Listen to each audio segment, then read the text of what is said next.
Welcome to Bleav In 76ers with your hosts, former 76ers point guard Eric Snow and two Sixers fanatics in Marcus and Teja Dash. Bleav In 76ers is presented by BetOnline.AG. BetOnline is the fastest and easiest way to wager on all your favorite sports, contests, and events with first-to-market odds and lines. Find reviews and news for every league, including Major League Baseball, NFL, NBA, NHL, combat sports, esports, and even golf. BetOnline continues to be the top online resource for all your sports information, from live in-game betting, props, and futures. Head to BetOnline today or use your mobile device to join today and make your first sports bet. Use our promo code, that's Bleav50, BLEAV50, to receive your 50% welcome bonus on your first deposit.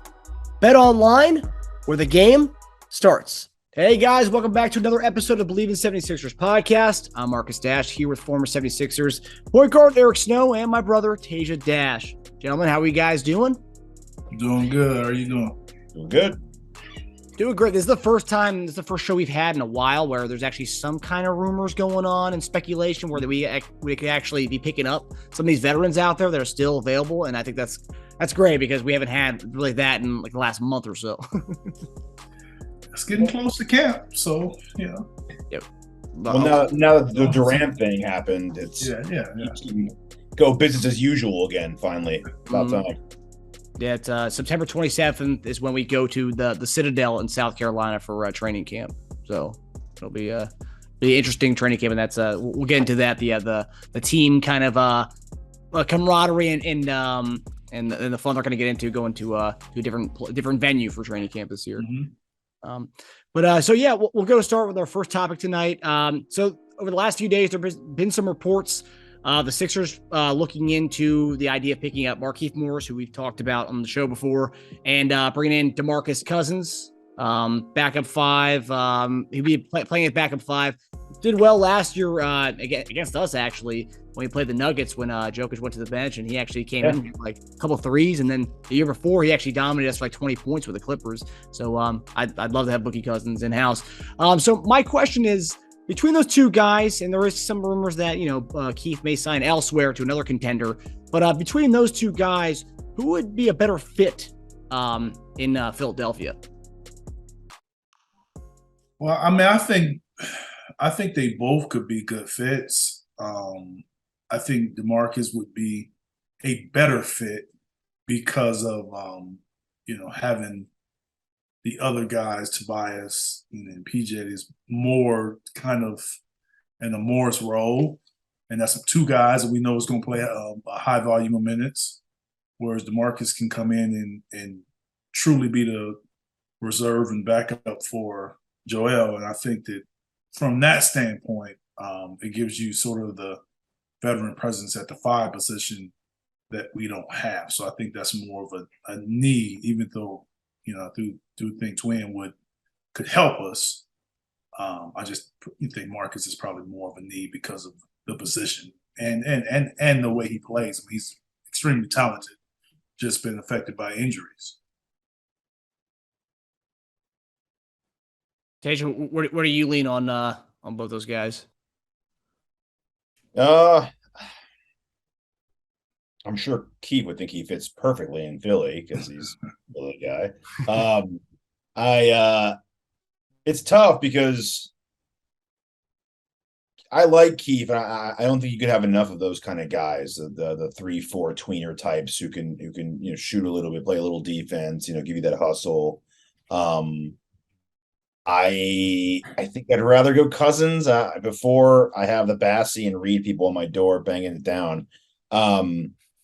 I don't think Cousins is a big enough name at this point to stop us from continuing to build Bassey and Reed up and see who's like the guy who deserves a lot of minutes as a big, right? I don't think he's stopping their progression by any means. I don't think you bring him in at this point. I mean, if anything, at this point, he's a mentor to them. He's old vet now.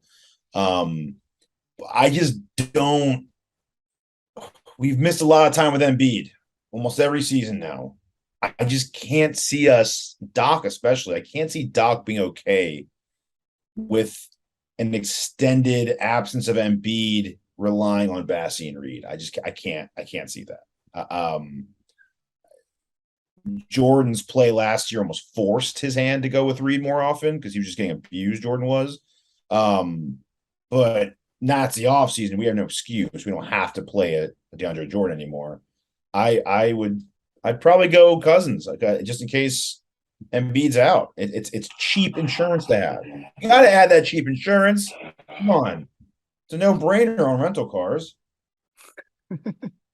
You got to do. Yeah, it's Embiid's a very expensive foreign automobile. You got to get that insurance on it, man. You got to get the warranty. So I would go Cousins. And I think Keith's going to make that decision easy for us if he does go to the Nets as rumored, but you never know. And we've talked about backup fives for Embiid before. We've really never had a kind of scoring type backup five for him. It's usually a defensive type backup five for Embiid. Unless you count Greg Monroe. Yeah, that's true. Yeah. Yeah, I agree with both of you guys. I'd be locked in with Cousins, but when Harden did depart from Houston, there was a little bit. I guess the media had interviewed Cousins and they asked him about the whole Harden situation, him not reporting to camp, him not coming, and he said we only want guys who want to be here, and it was kind of and then Harden ended up coming there. I think they played for a couple games with each other, but yeah, could that be a little awkward for those two, or you think that's just it's water on the bridge? I don't think it would be awkward. Okay. I don't think so because, my Cousins, I'm glad he said that, and Harden didn't want to be here, so didn't want to be there. So, you know what? Yeah, he wasn't. I wouldn't say much about that. I don't think that would be a big deal. Harden was probably you're right, dude. I don't want to be here. So tell him to trade me. Tell him ASAP. Yeah. And look, if Harden and Durant can make up, I think Harden and Cousins can make up. So yeah, no, precisely. No one stays mad at James. Nah. Only fans. That's true. Yeah. And it would be funny if we did get Cousins, it'd be kind of a swap because DeAndre Jordan has gone to Denver now, so he's the backup for Jokic, and we get Cousins, and that'd be kind of sweet. Which is scary, right? It's scary because we got a good look at Jordan last year, and they got a good look at Cousins last year. So it's scary that they're choosing to exchange him for him, right? They must have been looking for a different kind of center because I thought Cousins played well for them. Me too. Yeah. Yeah. And he had some good games in the playoffs this year, too, if you look at his game log in the playoffs. Yeah. Yeah. I don't get it. So our second question is kind of a follow-up to this one, whereas if we are to sign one of these guys, we've talked about on the show, we have way too many dudes on the roster right now. I think we're at 17 right now. We're at the limit of the amount of players you can have. So I guess that kind of begs the question, if we are to bring one of these guys on, we're going to either have to do a 2-for-1 trade or waive some of the guys on the team. So what do you guys lean on this? So should we be waiving guys? And if so, who? And then, or should we be doing a packaging 2 of our guys and shipping them out in order to kind of make room for these guys? I mean, you can, 2-for-1 is always the way. You don't have to cut anyone. Let's be realistic. We have a lot of guys, and not everyone's going to play major minutes. So the 2-for-1, if you can make that happen, that's a good way to do it, and you don't have to go into camp and try to, still have to figure it out. If that doesn't happen, you really just got to go to camp and see who earns it, man. I don't, it's kind of, you can say I want this guy or that guy, but really, if that guy isn't better than the next guy in camp, that's what it's about. Let's get to camp and see who earns it. When you have quality time, quality minutes to get in there and earn a spot, I mean, it's okay for that to happen. Everything doesn't have to be a guarantee for everybody. So, because you'll get a guy in camp that has a non-guarantee, and he'll beat out the guy that has a guarantee. That happens quite a bit. So let's take the guy that earns it. Okay. Yeah. Mm-hmm. No, so where do you stand? I'd rather go 2-for-1 because I'd rather consolidate the roster and get a better talent than just waive someone, right? We can start to go over names, but who even knows who's available and for what anymore? I mean, I know people have talked about like doing a consolidation to get like a Justin Holiday type here, a wing, like that kind of guy. But I don't even know if he's available anymore. But that guy, I guess a wing, and then you'd sign the big man in Cousins. But yeah, for salary, I think a starting point would be Ferk, because he makes that, I think, $5 million. So that can get us someone we might be more comfortable with, who might break the rotation. But yeah, I would probably go the 2-for-1 route and then sign the extra guy you want. Ferk's been killing it overseas during this summer, man. I don't know if you want to do that. He's been dominating. I've seen a lot of highlights. Yeah, it's funny that people do say that kind of stuff, but at the same time, it's like, well, you got to trade someone when he adds value to himself. But then the moment he adds value, it's like, whoa, well, he's good now. I can't trade him anymore. He made 5 threes in a row. But it's like, well, that's when you can trade somebody. That's when you have to trade somebody. No one's going to want him when he's going on an over 15 streak. Like, I mean, that's when everyone wants to trade the guy. But yeah, I hear you. I'm more of a try to sell high kind of guy, but it's hard to sell low. Yeah, not for sure.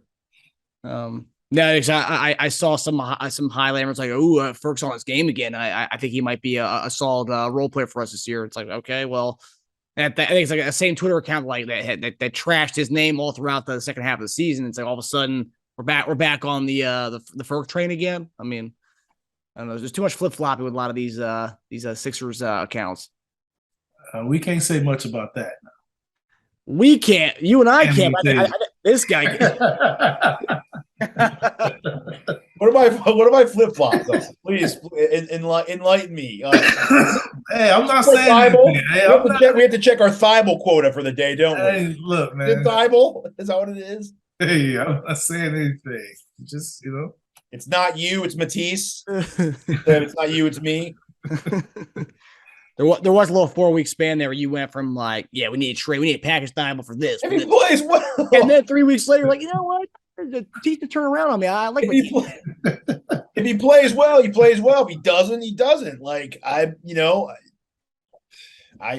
just being honest. Like the playoffs really scared me with him, man. We got you. Yeah, he was playing well before that. Yeah, no. We understand. We've been here, man. Thanks so much for understanding where you're coming from. Okay, that's great. I really appreciate it. All right, so our next topic. There was a stat that was recently posted from the Basketball Index of the top 10 on-ball gravity players in the league. It's an interesting way of wording it, but this calculates which players bend defenses the most when the ball's in their hands. The top 10 players are: number 1, Luka; number 2, Joel; number 3, Dame; number 4, James Harden, and then the rest was Curry, Trae Young, Chris Paul, DeMar DeRozan, Tatum, and Paul George. That was the 10. So I know there's a shiny new stat pretty much every day that we see online. Everyone's always sharing these things, but pretty eye-popping to see these 2 Sixers players in the top 4. So my question is, given how all these players are very ball dominant, does it bring to light just how hard it is for the top to have 2 of the top 4, Embiid and Harden, to gel and coexist on the fly last season? And obviously, the overall question is how much better can this duo get after with an off season to kind of learn with each other and then go into this season fresh. Which question we answering first?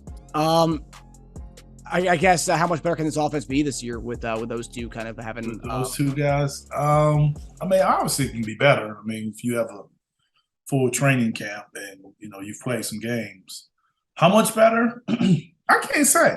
I mean, I really can't say that. I think Joel can improve. I think James can improve his play in the secondary role.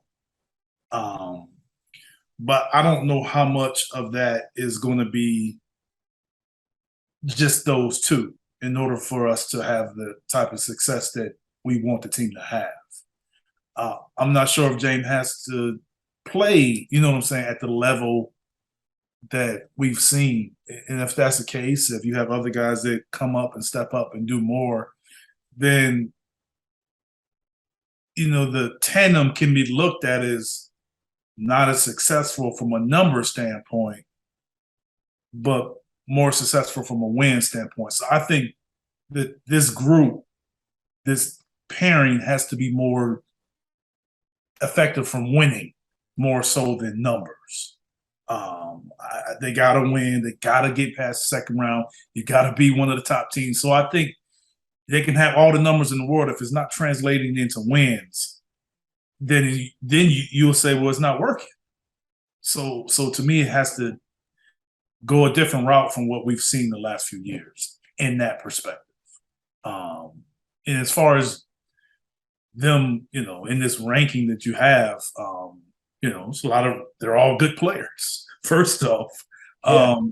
But they're good players for a reason. They have the ball and they dominate the ball for a reason. So some of it is they have the ball. They're very good players. If you're a good defensive team, you're going to bend your defense, as they say, or pay more attention to those guys. So there's a reason why, and it's not a shock to me that that guy, those guys on the list. I mean, it's probably a shock to me that they didn't have LeBron James on there. I don't know why a guy like him wasn't on that list, but that's interesting. Pretty interesting though. Going back to the first part of it, so I know people kind of brushed over when the trade happened. Does it not get enough airtime that two guys in the top four, these are the most, some of the most ball dominant players in the league, some of these guys, two of them in the top four, that makes it extra hard for them to kind of learn to play together, right? When you have two that ball dominant guys. I mean, I don't think it gets enough airtime that they had to learn on the fly to play together. Yeah. Now, I think if you have two ball dominant guys, I think it's not that it's not hard, but it's easier if one is a big and one's a guard. Yeah, that definitely helped. Yeah, I don't think it's, what I'm saying, it's still not easy, but if you got two wing players, because it's at least those guys can play together. You can put them in pick and rolls and they can play a little more. Instead of just waiting your turn. Yes, instead of just basically waiting your turn, yes. Yeah. That's very true, yeah. And that's probably part of the reason why it was by far the best pick and roll efficient players in the league. I mean, the Lakers won with two ball dominant guys with big, small players. Yeah. And one of them wasn't even the point guard. Yeah. Which is crazy. So, I mean, it even works better that one of them is a point and one of them is the big. If you think of it that way, though, they were the most efficient and productive pick and roll duo in the league, and that was learning to play together on the fly. I would just naturally expect even 10% greater in gelling or meshing. It should look that much better, right? I mean, I would expect it to. I don't see why it could get worse when you have a whole off season to learn to play together instead of doing it in games. It should be pretty fun to watch. It's a cool stat. I mean, I don't know. I'd love to see the metrics behind it, how they bend defenses and what that actually means. Makes the defenses cater to you to a certain degree, which, I mean, they do. James Harden makes the entire top of the key collapse, and Embiid makes the bottom, the paint collapse. So you have two collapsers, pretty much. Pretty cool stuff. Yeah, I'm always curious to see where they find these. They get these numbers. So PFF does it with football, and Basketball Index doing it with the basketball. I think they did say they're going to try to explain this a little more because they have more stats coming out that they have kind of made and generated themselves. So. I mean, I think if from this list standpoint, I probably need to kind of hear exactly how they do it because they got Steph Curry on that list, and I don't think Steph Curry is a ball dominant guy. I think that's part of his greatness that he's not a ball dominant guy. Mm-hmm. Yeah, for the little tiny. So it's pretty interesting to see how they view him. Is it just the attention that he gets, or is the attention he gets when he has the ball? We just kind of like to hear. It's ball because they're going to come out with an off-ball gravity stat too. Guys who bend defense when they don't have the ball in their hands. So this is purely when he's got the ball in his hands. But I mean, he'll be number. He should be number one on that. Yeah. And if you on both lists, that's pretty impressive. Yeah, it's true. That's pretty impressive. I bet you Embiid's going to be on both lists. I can see him being big because you can't. I mean, big is so big you can't get too detached from him because of their size. Yeah, you have to keep in mind where he is at all times. Yeah. You guys think Harden would be on that list or no? No, not that one. What, for the 1 second he doesn't have the ball? Yeah, that's what I'm saying. He has the ball too much. He has the ball too much. That's true. That's why I said it'd be hard to be on both lists. That's what I'm saying. Like a guy like Dame's on one list. I don't. I can see Dame on there before James, but I couldn't see either one on being on both lists. Yeah, because they usually have the ball primarily. Yeah. Okay, so final topic of the night. We got good feedback on the all-time 76er starting five last week, and I also saw another Twitter trend of pretty much people adding former Sixers players, mainly role players, to our current roster. If you could go back in time and select any Sixers role player over the history of the 76ers that would fit directly with this roster right now, who would it be? So who would be a Sixers player that you bring onto this roster right now? Wait, so role player or any player? Role player. Role players. Any player would be kind of ridiculous because I saw some people putting like Iverson on there, and like people were like, "What?" I mean, we're talking about the current roster construction right now. They'll kind of like change up everything. But I think adding anyone would be interesting because you have to really think about that, right? Because if you add anyone, they wouldn't be a role player. So it kind of depends on what we're asking. That's what I'm saying. If you're asking what role player, that's why I'm saying, is that the question, or is it what player will we add? Because you add some guys, you add Allen Iverson, somebody's not going to start. Exactly. Yeah. You know what I'm saying? So I would say we could do both because I think it would be interesting to have if Iverson was your pick, then what's your plan for that? Is my I mean, you got to. It's you just be careful what you're saying because if we added him, then that's guard number one. Yeah. I'll have two answers then. I'll have both. I'll have both ready. How about that? A role player and if I'm going with a role player, I think having James and having Joel, you always got to go with premium shooting. So Kyle Korver it's always an easy answer because shooting travels.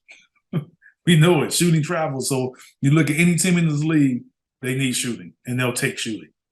So as far as role player, him. I won't be obvious as far as any player and say anyone that I played with. So I'll stay away from AI, and I'll stay away from. So I would say a guy that I didn't play with. I mean, Doc. And Dr. J, man, my favorite player of all time. Starting three, man. You plug him at start him at three? Yeah. 3 and he'll play some 4. That was tough for me. My turn, can I go? Yeah. Yeah, go for it. I was torn between that. And then I started thinking, I was like, Tobias can play 3 and 4. We've talked about this. Why not maybe add Charles? Because nowadays, I don't know if Charles would play 4 anymore. Being 6'5", I don't know if he could play 4 anymore, right? What would he play? Maybe he play a little more 3 for you. You get him and Tobias switching off on 3 and 4. Charles is more of a 4 now than he was then. Yeah. Well, then I put Tobias at 3. I think it gives us the grittiness, the toughness. We'd have more rebounding that way. But you also adding another guy that's going to be on that list we just talked about. You mean as far as like trying to get mouths to feed? Which list? Which list are you talking about? The ball dominant list. Oh yeah. I know. I'd probably rather add. That's what makes it. That's what makes like merging your star player is so hard because it's, you know what I'm saying, the Oh. contradicting styles.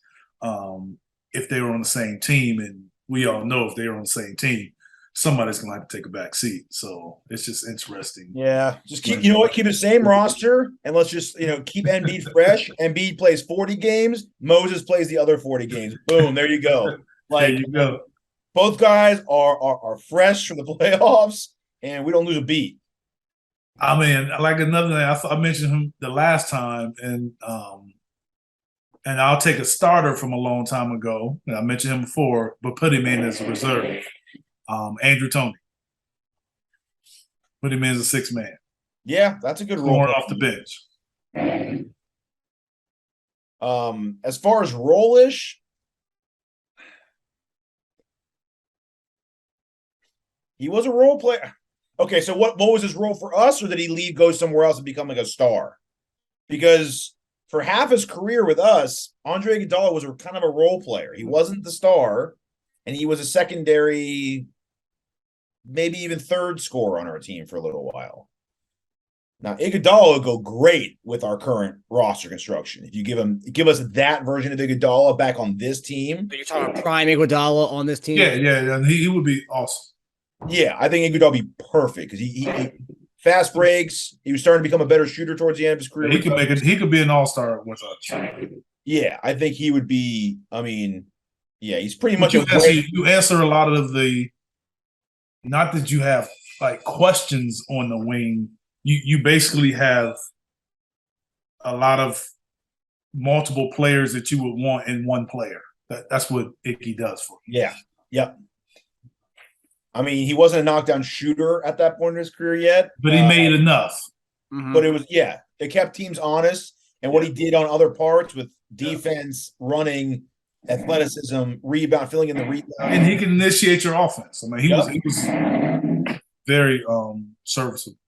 Yeah. So it's weird to go through it. I thought of him early, and I was like, gosh, man. I'm going to bring up Iguodala when we're talking about any Sixer player of all time. It sounds weird to say that, but at the same time, the way our roster's built, you need fill in the gap guys. You don't need a superstar to put in our team, really. You just need a guy who can do a lot of different things and do them well and hit an open shot and not, complain and wonder why they're the third and fourth, fifth option right on the court at that time, Yeah, I was going to go with Korver as the role player, Korver or JJ Redick. Even Capono, too. We had Capono for a half a season. That's about that. As a role player. And then I was going to go either Iggy or Thad for the for any player ever. Because, I think both those guys could fill in at the three for us. Thad in his prime, Yeah. Rocco would be another good one in his prime, too. Yeah, Covington. Yeah. Who else would be a great role player for us as a sixth man? Lou Williams. Yeah. I mean, our scoring bench problems would be done after that. Mm-hmm. You have him and Melton together coming off the bench. Kind of fun, actually. Yeah. Good mix. Pretty good one. Yeah. But yeah. All right. Korver's a great one, though, man. Fantastic. Hit your shot. Just, and I think a young Korver, because we had Redick toward the end of his career when he was a major defensive liability. Not that Korver was ever a lockdown defender, but a young Korver could stay in front of a guy a little easier than old Redick. So wouldn't have the defensive lapses that we had with Redick with a young Korver, I believe. Right. So that'd be pretty nasty. Yeah, we almost brought back Korver a couple of years ago. I know. We almost had Korver and Redick on that same team. Kind of fun. That would be a fun lineup. Bad defensive lineup, but fun. Fun lineup for that 6 minutes. Yeah. Well, that does it for us, guys. Thanks for tuning in to Bleav In 76ers, presented by BetOnline. We'll see you guys next week, as we'll see if we even get this guy Boogie Cousins on the squad. And maybe we'll see. We'll see.